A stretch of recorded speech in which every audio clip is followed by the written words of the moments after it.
আপনি নিশ্চয়ই কুম্ভ রাশির জাতক বা জাতিকা, তাই এই ভিডিওটিতে ক্লিক করেছেন আর জানতে চাইছেন সেপ্টেম্বর মাস আপনাদের কেমন যেতে চলেছে। হ্যাঁ, চমৎকার ঘটতে চলেছে এই সেপ্টেম্বর মাসে। তা বলে কি খারাপ কিছুই হবে না? হবে। কোন কোন ক্ষেত্রে কি কি হতে চলেছে সমস্তটাই আমি আপনাদের সামনে তুলে ধরার চেষ্টা করছি। না নেগেটিভ না পজিটিভ, আমি গ্রহের গোচর ধরে ধরে বলবো, যাতে আপনাদের বুঝতে খুব সুবিধা হয়। যারা আমার সাথে পরামর্শ করবো ভাবছেন, তারা স্ক্রিনে দেওয়া হোয়াটসঅ্যাপ নাম্বারে যোগাযোগ করতে পারেন। নাম্বারটি হচ্ছে 9609908017। এই নাম্বারে যোগাযোগ করতে পারেন। আসুন জেনে নেওয়া যাক কুম্ভ রাশির জাতক ও জাতিকার স্বাস্থ্য, শিক্ষা, দাম্পত্য জীবন, প্রেম জীবন, অর্থনৈতিক স্থিতি এই সেপ্টেম্বর মাসে কেমন যেতে চলেছে তারই পূর্বাভাস। শুরু করার আগে একটি কথা বলি, আমি যে মাসিক রাশিফল আপনাদের সামনে প্রেজেন্ট করছি সেটি সম্পূর্ণরূপে সার্বিক রাশিফল, অর্থাৎ এটি কোনো ব্যক্তিকেন্দ্রিক রাশিফল নয়। যেহেতু এটি কোনো ব্যক্তিকেন্দ্রিক রাশিফল নয়, তাই এই ভিডিওতে বলা কথাগুলো 100 ভাগের মধ্যে 100 ভাগ মিলবেই, এটা কখনোই ধরে চলবেন না। তবে হ্যাঁ, 10 to 20% আমার কথা মিলতে বাধ্য। তাই ভিডিওটি সম্পূর্ণ দেখুন, কমপ্লিট দেখুন, তাতে কিন্তু আপনারা যথেষ্টই উপকৃত হবেন। এবং ভিডিওর শেষে আমি আপনাদেরকে এই মাসে প্রতিকার প্রতিবিধান হিসাবে কি করবেন সেটিও কিন্তু বলবো। আসুন শুরু করা যাক। কুম্ভ রাশি সেপ্টেম্বর 2024 কেমন যেতে চলেছে। আপনাদের রাশি হচ্ছে কুম্ভ, আর আপনাদের রাশির অধিপতি গ্রহ হচ্ছে স্বয়ং শনিদেব। হ্যাঁ, বর্তমানে শনি কিন্তু বক্রী রয়েছে।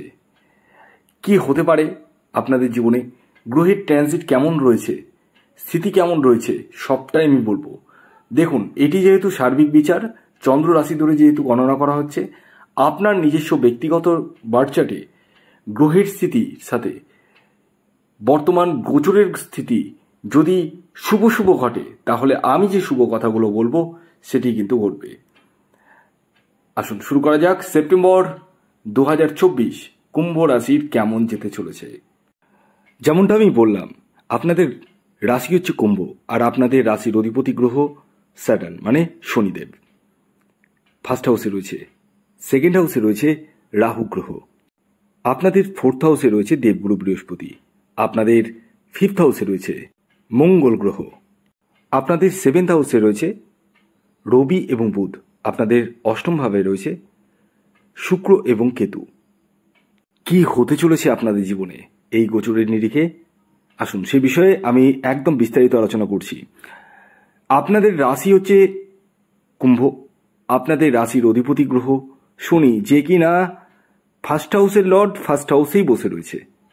খুব মজার বিষয় এটা। মানে একটা জিনিস তো কনফার্ম বলা যায়, শারীরিক জায়গা নিয়ে সেরকম সমস্যা না থাকলেও একটা জায়গায় একটু প্রবলেম রয়েছে। সেটা হচ্ছে শুক্র গ্রহ কিন্তু নিচস্থ রয়েছে, এবং শুক্র হচ্ছে 9th লর্ড। তো কি হবে বলুন তো, আপনাদের ব্যাক পেন হওয়ার সম্ভাবনা রয়েছে, পায়ে ব্যথা, জয়েন্ট পেন, এই জায়গাগুলো নিয়ে একটু সমস্যা আমি দেখতে পাচ্ছি। বেশি হাঁটাহাঁটি করলে কিন্তু আপনারা মানে একটু শারীরিক অসুস্থতা বোধ করবেন, একটু হাঁপিয়ে উঠবেন, পেন হবে, এই জায়গাগুলো নিয়ে একটু সমস্যা রয়েছে। তবে এটা খুব মাইনর সমস্যা। আপনাদের হেলথের জায়গাটা ভালো যেতে চলেছে, এটা কিন্তু নির্দ্বিধায় বলা যায়। আপনাদের গুরুজনদের শরীর স্বাস্থ্যের জায়গাটা কিন্তু যথেষ্টই ভালো যেতে চলেছে, সেই জায়গাটাও ভালো রয়েছে। তবে হ্যাঁ, একটি কথা বলি, আপনারা এই মাসে কিন্তু মানে রাগ জেদটা একটু কম করবেন। যেমন আপনাদের এই মাসে একটু জেদ, একগুঁয়ে স্বভাবকে কিন্তু পরিত্যাগ করতে হবে, না হলে কিন্তু বিপদ আছে। যে কোনো কিছুতে করবো না তো করবো না, এরকম কিন্তু করবেন না, একটু বুঝে চলতে হবে আপনাদেরকে। যদিও বা আপনাদের শনি কিন্তু বা স্যাটার্ন কিন্তু ভালো রয়েছে, মানে গোচর হিসেবে ভালো রয়েছে। আপনার নিজস্ব ব্যক্তিগত জন্মছকে কেমন রয়েছে সেটা তো আমি দেখতে পাচ্ছি না।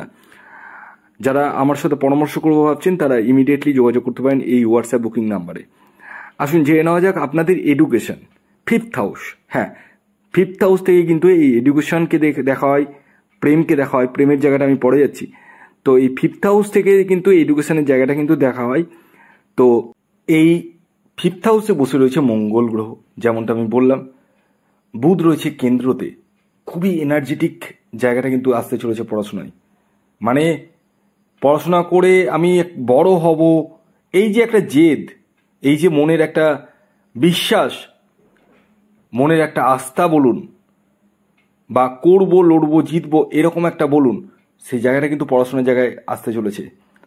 আপনারা 15ই সেপ্টেম্বরের মধ্যে কিন্তু যাদের কম্পিটিটিভ এক্সাম রয়েছে তাদের ক্ষেত্রে অতীব মাত্রায় শুভ।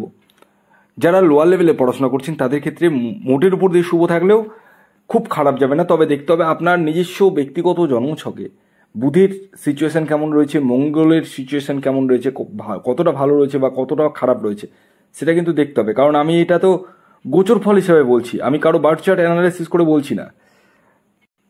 এরপর আসি আপনাদের প্রেম, ভালোবাসা, লাভ কেমন যেতে চলেছে। বন্ধুরা, এটিও কিন্তু 5th হাউস থেকে দেখতে হয়। পঞ্চম ভাবে রয়েছে মঙ্গল গ্রহ এবং পঞ্চম ভাবের লর্ড বুধ শনির সঙ্গে দৃষ্টি বিনিময় হচ্ছে, খুবই ভালো। মানে আপনার যেমন ফিলিংস থাকবে আপনার প্রেমিক বা প্রেমিকার প্রতি, ঠিক তেমনটাই কিন্তু ফিলিংস পাবেন তারও। মানে সেও কিন্তু আপনাকে ততটাই কিন্তু ভালোবাসবে। এই মাসে কিন্তু দূর যাত্রা বা ধর্মীয় যাত্রা হওয়ার সম্ভাবনা রয়েছে। প্রেম জীবনেও কিন্তু রয়েছে, কোথাও ঘুরতে গেলেন, কোথাও ট্যুরে গেলেন, সেই জায়গাটাও রয়েছে। দীর্ঘদিনের প্রেম জীবনের কোনো প্রত্যাশা পূর্ণ হতে চলেছে, আমি ডিসক্লোজ করছি না। এই জায়গাটাও কিন্তু খুবই মাত্রায় দেখতে পাওয়া যাচ্ছে। আর আরেকটি কথা বলি, এই মাসে যারা প্রেমকে বিবাহের উদ্যান দিব ভাবছেন তারাও কিন্তু দিতে পারেন, কোনো অসুবিধা নেই। এরপর আসি দাম্পত্য জীবন কেমন যেতে চলেছে। 7th হাউস থেকে দেখতে হয় দাম্পত্য জীবনকে। 7th হাউসে বসে রয়েছে রবি এবং বুধ, এবং 16ই সেপ্টেম্বর পর্যন্ত কিন্তু রয়েছে। মানে 16ই সেপ্টেম্বর পর্যন্ত দাম্পত্য জীবনটা খুবই ভালো যেতে চলেছে। তারপরে কিন্তু একটু হলেও হিচাহিচি বলুন, একটু মনের অমিল বলুন, সেই জায়গাটা কিন্তু আসতে চলেছে। আর হ্যাঁ, আরেকটি কথা আমি না বলেই পারছি না, এই মাসে কিন্তু আপনাদের রাগকে কিন্তু কন্ট্রোল করতে হবে। রাগ বাড়তে পারে প্রচণ্ড পরিমাণে, গুপ্ত শত্রুতা বৃদ্ধির সম্ভাবনা রয়েছে। মুখের ভাষা মানে যেটা বলবেন সেটাকে কিন্তু একটু বুঝে বলতে হবে, সমঝে বলতে হবে। কি বলছেন আপনার সামনের লোককে সেটা কিন্তু বুঝে বলতে হবে, না হলে কিন্তু বিপদ আছে। এই মাসে আপনাদের দীর্ঘদিনের কোনো প্রত্যাশা পূর্ণ হতে চলেছে। যারা সন্তানের জন্য প্রচেষ্টা করছেন তাদের ক্ষেত্রেও কিন্তু খুবই শুভ। এই মাসে যারা বিবাহের জন্য প্রচেষ্টা করছেন তাদেরকে বলবো বিবাহের জন্য ঝাঁপিয়ে পড়ুন একদম। আপনাদের গাঢ় বিবাহের যোগ কিন্তু রয়েছে, তবে বিবাহের পূর্বে অবশ্যই জটক বিচারটি করে নিন। কর্মজীবনের কথা যদি বলা যায়, মানে চাকুরি এবং ব্যবসা, চাকুরি ক্ষেত্র খুবই শুভ। আপনারা 22শে সেপ্টেম্বর পর্যন্ত কিন্তু খুবই মাত্রায় শুভ রয়েছে। কোনো জায়গায় আপনারা ইন্টারভিউ দিলেন, সেই জায়গাটা কিন্তু খুবই শুভ রয়েছে, আপনারা দিতে পারেন, কোনো অসুবিধা নেই। নতুন চাকরি পাওয়ার সম্ভাবনা রয়েছে, প্যাকেজ বৃদ্ধি হতে চলেছে। পাশাপাশি যারা ব্যবসা করছেন তাদেরও কিন্তু দৈনন্দিন রোজগারের জায়গাটা বৃদ্ধি পেতে চলেছে। যারা খুব লোনে জর্জরিত রয়েছেন, প্রচুর লোন রয়েছে, সেই লোন কিন্তু কমতে চলেছে। গৃহে কোনো মাঙ্গলিক অনুষ্ঠান হওয়ার সম্ভাবনা রয়েছে। এছাড়াও আপনার বিরুদ্ধে যদি কোনো কোর্ট কেস, মামলা, মোকদ্দমা চলে, সেই জায়গা থেকেও কিন্তু রিলিফ পেতে চলেছেন। ওভারঅল কিন্তু এই মাসটা যথেষ্টই শুভ। আর্থিক স্থিতির জায়গায় যদি বলা যায়, অর্থ কিন্তু চরম হারে আসবে, চরম হারে। এই মাসে কোনো জায়গায় ইনভেস্টমেন্ট করবো ভাবলেন করতে পারেন, কোনো প্রপার্টি কিনবো ভাবলে কিনতে পারেন, কোনো অসুবিধা নেই। তবে 22শে সেপ্টেম্বরের আগে, 22শে সেপ্টেম্বরের পরে নয়। আরেকটি কথা বলি, এই মাসে প্রতিকার হিসেবে কি করবেন, আপনারা শনিদেবের মন্ত্র উচ্চারণ করুন শনিবার দিন এবং নিরামিষ আহার গ্রহণ করুন। ওং সাং শনিশ্চরায় নমঃ এই মন্ত্রটি উচ্চারণ করুন প্রতি শনিবার দিন 3 বার করে। ধন্যবাদ।